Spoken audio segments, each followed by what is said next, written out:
Rich, what do you think about the colour of this T-shirt? I've just clocked it. It looks like the sort of thing that you would buy a newborn baby. It's like, Yeah, I mean it's beautiful sky blue. I had a 1975 Hillman Hunter in that colour, surf blue they called it. what is that? Is that a car? I want to know why you're portraying Callaway today. Where's the? That is a golf top, I would assume. This is a Callaway golf top. Yeah, I basically have 3 of these that I just wear on repeat. Well, good morning, Doug. So how many ideas have you got for us today? I've got 2.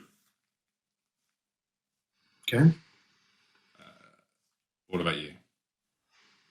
I have 1, so we're doing 3 episodes. All right. So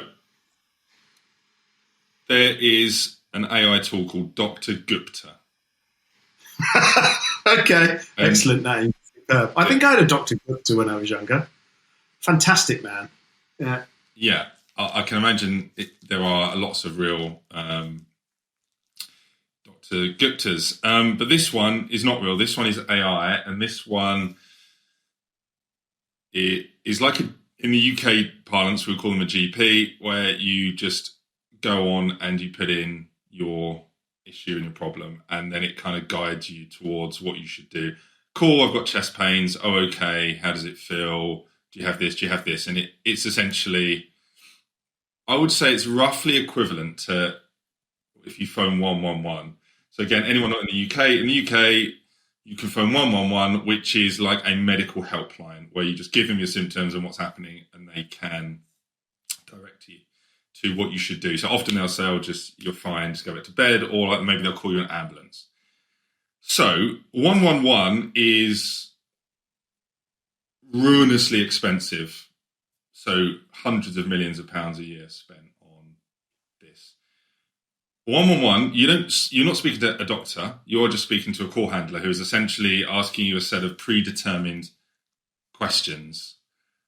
I would say I played around with Dr. Gupta for about 90 minutes yesterday, and I have called 111 5 or 10 times. I would say it is roughly equivalent in terms of the answers that you're getting, if not slightly better than phoning 111 call handler. Okay, fine. So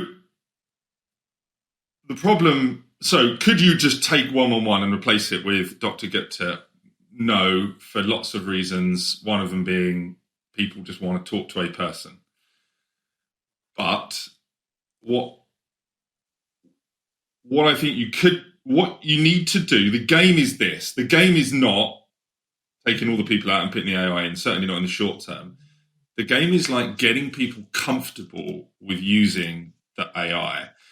So Dr. Gupta is essentially like a chat GPT, just typing stuff in. A medical issue, probably, some people will do that, but a lot of people, particularly the ones that really need the medical help, probably are not going to want to do that. They're going to want to speak to a person because it's comforting. That's what people are used to.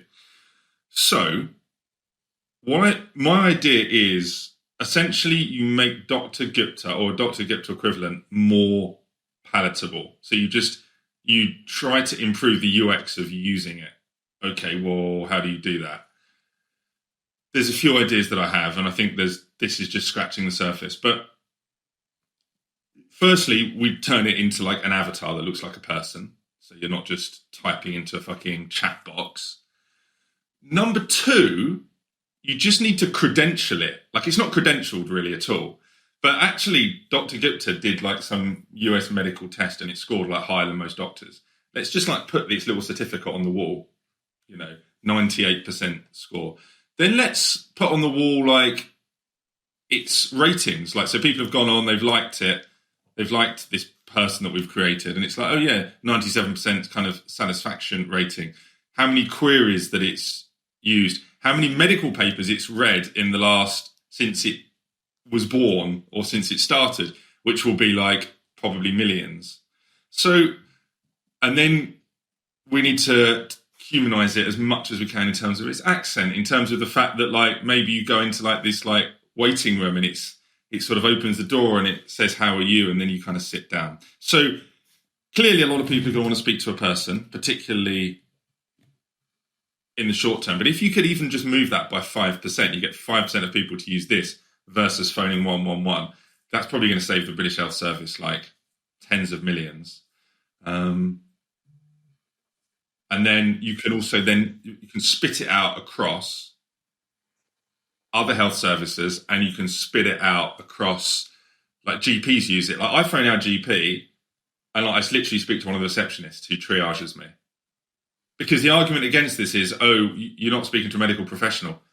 Well, you're not at the moment. You're speaking to someone on 111, call handler, who's not a medical professional, or you're speaking to one of the receptionists at the GP, also not a medical professional. So if we can humanize Dr. Gupta and layer that in, we've got a business. It's about signaling, isn't it? Or channeling or funneling people through to the correct place. It's really interesting because you're crossing over into the idea I'm bringing, which is probably not surprised because of how prevalent AI is in the news at the minute and everything else. So that mine's in the same realm. Shall we just hit into yours?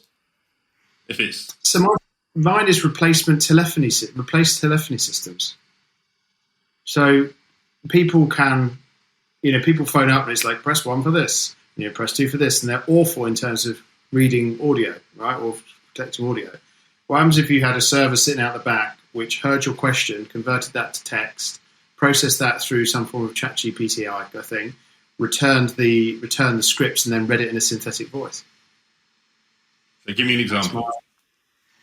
Why are you phoning Vodafone today? I do this quite a lot. Why are you phoning Vodafone today? I'm phoning Vodafone because I want a replacement phone. Okay, Rich, you want a replacement phone? Let's not do replacement phone. That's too easy. Let's think about. What about you want an upgrade or something?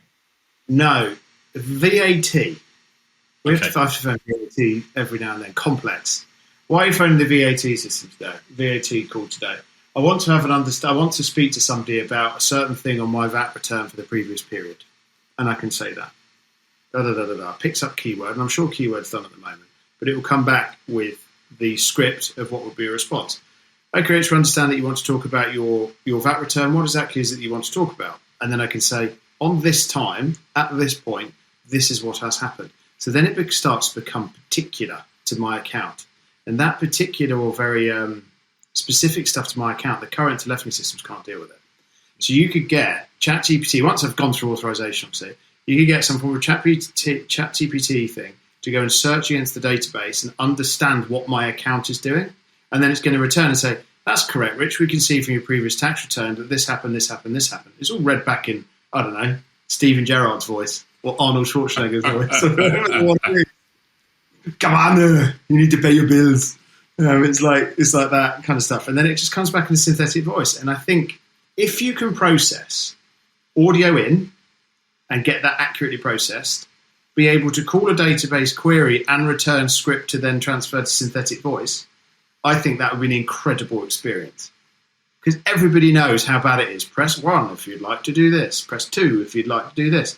You're having a conversation with a synthetic human, but it's not an avatar one, it's a synthetic voice.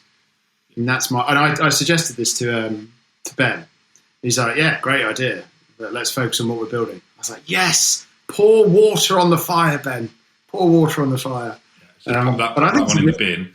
I mean, that technology, auto GPT could almost certainly do that. It would just be building a sophisticated kind of framework for the AI to operate in and just get train it. Yeah, train it on the business that you're being integrated into. It's got to understand your business. It's got to be trained on the history of that somehow, some data source somewhere, and it's got to be integrated into being able to query databases. That's the tough bit. I would imagine that's relatively. Yeah, I would imagine that's relatively basic, and also it's going to get a lot of data. If it's sort of take a lot of calls. I'm sure the key telephony providers are already on this, and I hope they are. because this is what they should be doing. It's the synthetic voice that most people don't realise. Mm-hmm. That's really new tech. Yeah, you're right. There is overlap to my idea, because what I'm saying is we're not really questioning we're actually not questioning whether the AI is there. We're questioning how pissed off are people going to be using it, and so it's just creating this. Because what I think a lot of people in AI and don't understand is they don't understand, like, they're not around in reality the average person, the best will in the world. Like you're in an absolute. You've got the blinkers on completely, aren't you? When you're on LinkedIn, you're seeing all these ChatGPT posts. You think that the average person has got a clue really about AI. 95% of people do not have a clue. And, and I'm talking educated people that are earning six figures. It's just not part of their life. Because we're in tech and marketing, we're exposed to this, and our LinkedIn feeds are full of it, and we read stuff that has it.